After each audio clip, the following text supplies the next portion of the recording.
بسم اللہ الرحمن الرحیم۔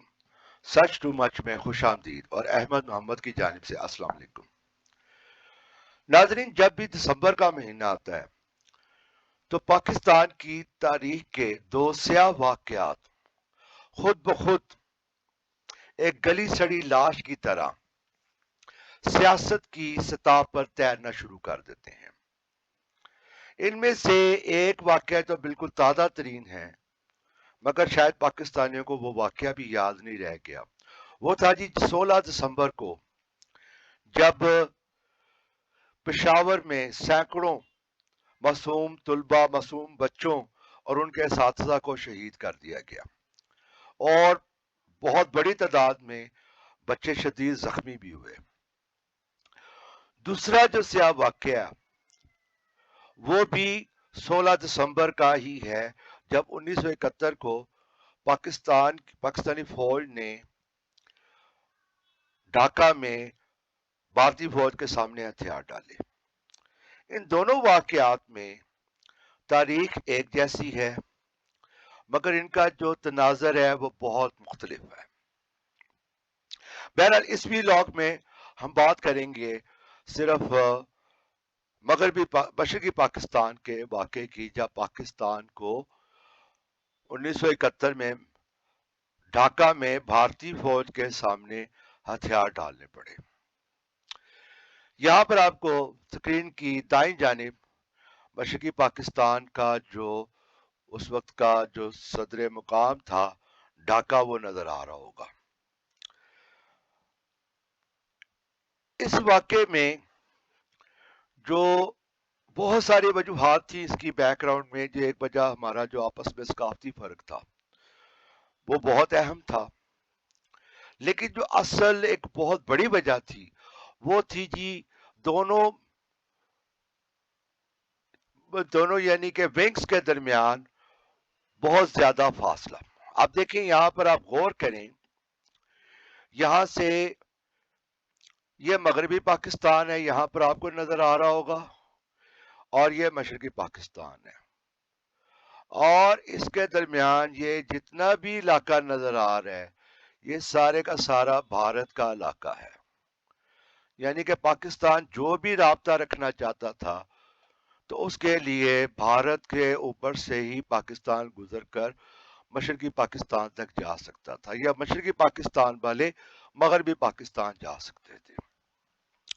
اور آپ کو اس کے بارے میں اچھی طرح معلوم ہے کہ بھارت اور پاکستان کے درمیان شروع دن سے ہی مختلف یعنی مسائل پر ایک دشمنی چلی آ رہی ہے۔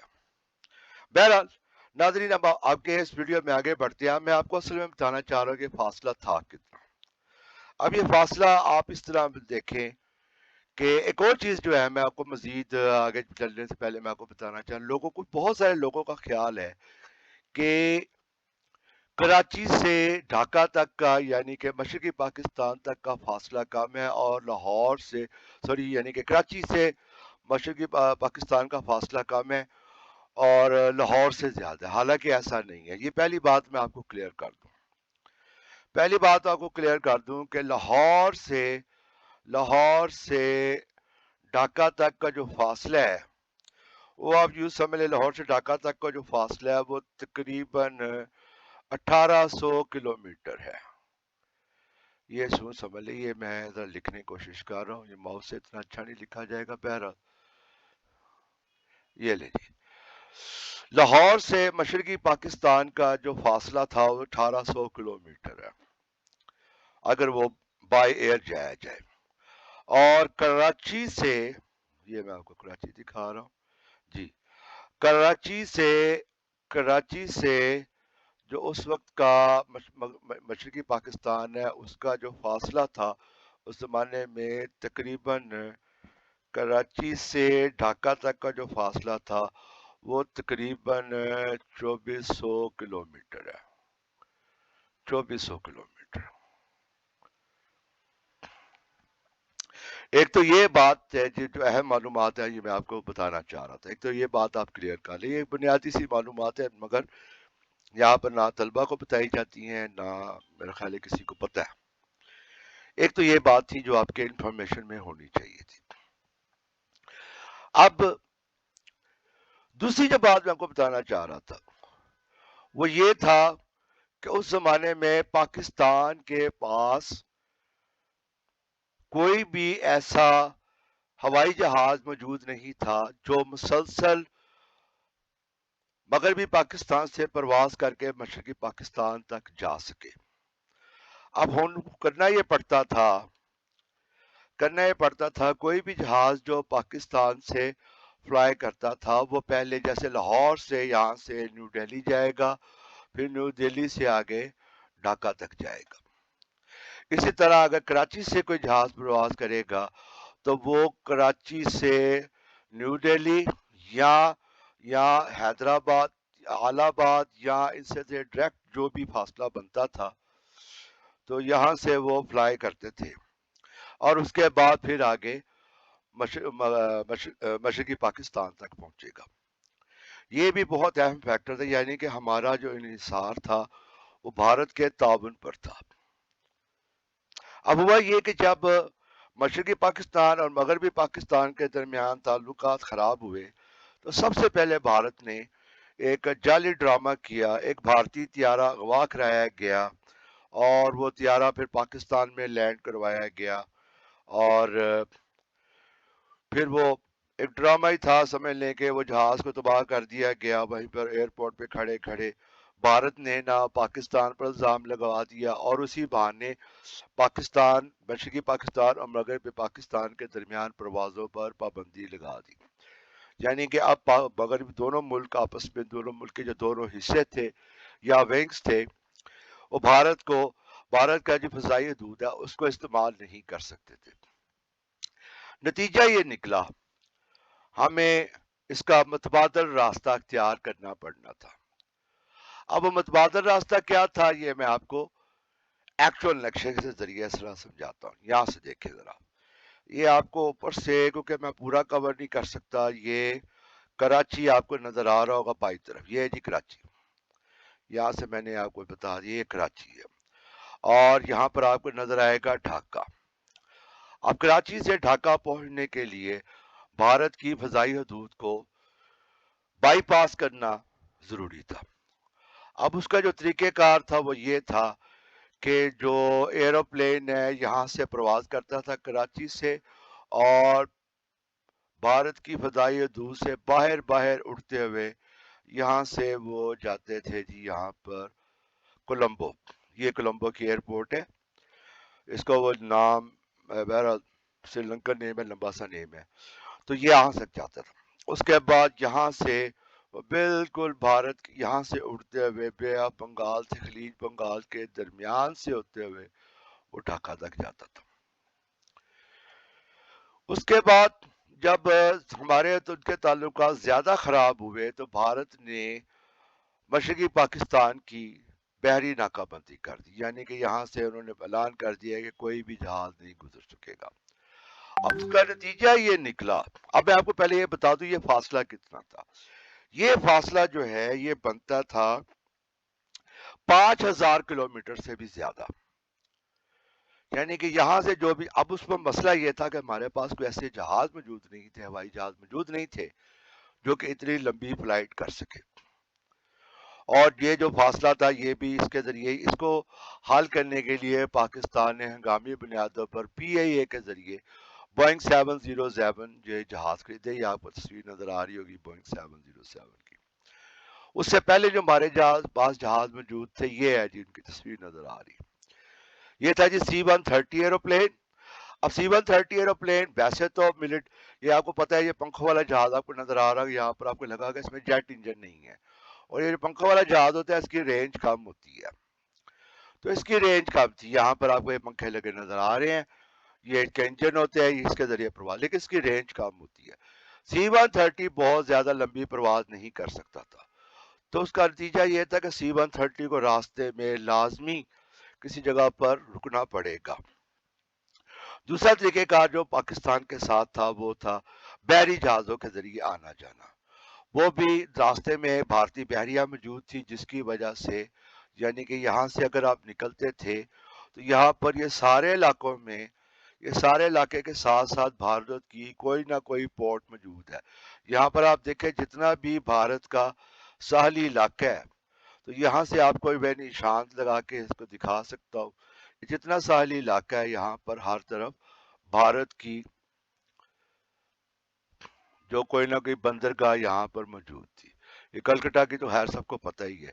اس کے علاوہ ایک ایسی بندرگاہ ہے جو بھارت کے جو مین بھارت ہے اس کے اندر موجود نہیں تھی, وہ یہاں پر تھی. یہ تھے جی بھارت کی ایک پورٹ تھی جہاں پر بھارتی بحری فوج کا بہت بڑا بحری اڈا بھی موجود ہے.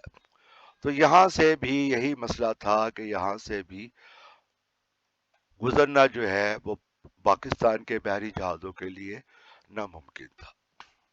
اس کا جو حل ہے وہ پھر یہ نکالا گیا کہ پہلے یہاں سے بحری جہاز پہلے ہوائی جہاز کی بات کرتے ہیں. یہاں سے ادھر پرواز کر کے ادھر جاتے تھے سری لنکا تک, اور سری لنکا سے پھر ان سارے علاقے کو اوائڈ کرتے ہوئے یہاں کی پچھلی سائڈ سے یہاں سے ہو کے برما تک جاتے تھے, اور برما سے آگے یہاں سے یہ برما, یہ باقی آپ کو میں نے آپ کو ایک دوسری ویڈیو میں بتا چکا ہوں کہ بنگلہ دیش کے 3 سائڈوں پہ بھارت ہے جی. یہ بنگلہ دیش کے 3 سائڈوں پہ بھارت ہے. یہاں سے بھی بھارت ہے, اس جگہ پہ بھی بھارت ہے, یہاں پر بھی بھارت ہے, یہاں پر بھی بھارت ہے, یہاں پر بھی بھارت ہے, یہاں پر بھی بھارت, یہاں پر بھی بھارت. یعنی کہ تقریباً آپ یوں سمجھ لیں 95% بارڈر پر بھارت موجود ہے. تو پھر اس کا ایک ہی طریقہ تھا کہ یہاں سے پھر آگے گزر کے یہاں سے یہاں سے ہو کے یہ ڈھاکہ تک پہنچتے تھے. لیکن اس سے ایک اور مسئلہ پیدا ہو گیا, فاصلہ اور زیادہ بڑھ گیا. یعنی جہاں فاصلہ جو 5000 کلومیٹر تھا, یعنی پہلے جو فاصلہ تھا وہ تقریباً 1800 کلومیٹر تھا لاہور سے, اور پھر کراچی سے تقریباً یوں سمجھ لیں کراچی سے جو فاصلہ تھا وہ تقریباً کراچی سے تو تقریباً 2400 کلومیٹر تھا, مگر یہاں سے انٹریکٹ فلائٹ سے جو فاصلہ تھا اس میں بہت زیادہ اضافہ ہو گیا.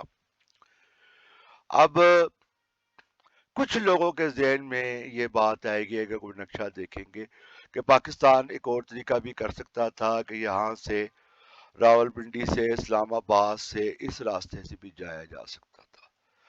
اب یہ چیز جو ہے میں بھی آپ کو کلیئر کر دوں گا, کسی کے ذہن میں یہ سوال آتا ہے تو یہ چیز ناممکن تھی.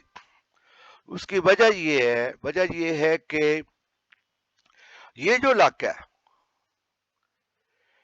اس کو بولتے ہیں تبت, کہ دنیا کا سب سے بلند علاقہ ہے, یعنی کہ سطح مرتفع ہے, اور کوئی بھی جہاز اس علاقے کے اوپر سے پرواز نہیں کر سکتا. ابھی بھی اب یعنی کہ 2021 میں بھی کوئی ایسا جہاز نہیں ہے کہ تبت کے اوپر سے پرواز کرتا ہو. اس کی وجہ بڑی ٹیکنیکل سی وجہ ہے. مقصد یہ کہ اس کی بلندی بہت زیادہ ہے, اس لیے کسی بھی جہاز کا وہاں سے پرواز کرنا تقریباً ناممکن ہے.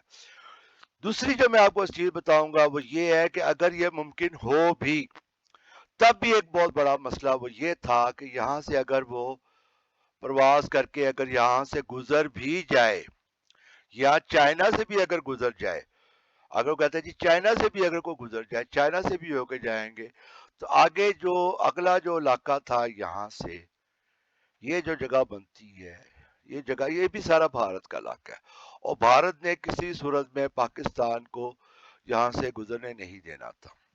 یعنی دوسرے لفظوں میں مغربی پاکستان کے لیے انتہائی مشکل تھا کہ کسی فوجی صورتحال میں بر وقت فوج پہنچا سکے, یا کسی قدرتی آفت کی صورت میں فوری طور پر سامان, یعنی کہ وہ جو ہوتا ہے ریلیف کا سامان ہے یا سہولت کے لیے جو بھی چیزیں ہوتی ہیں وہ بچا سکے. یہاں سے آپ کو میں آگے اس کی تھوڑا سا میں بلکہ دوسری سائڈ سے سمجھاتا ہوں. یہاں سے یہ دیکھیں جی,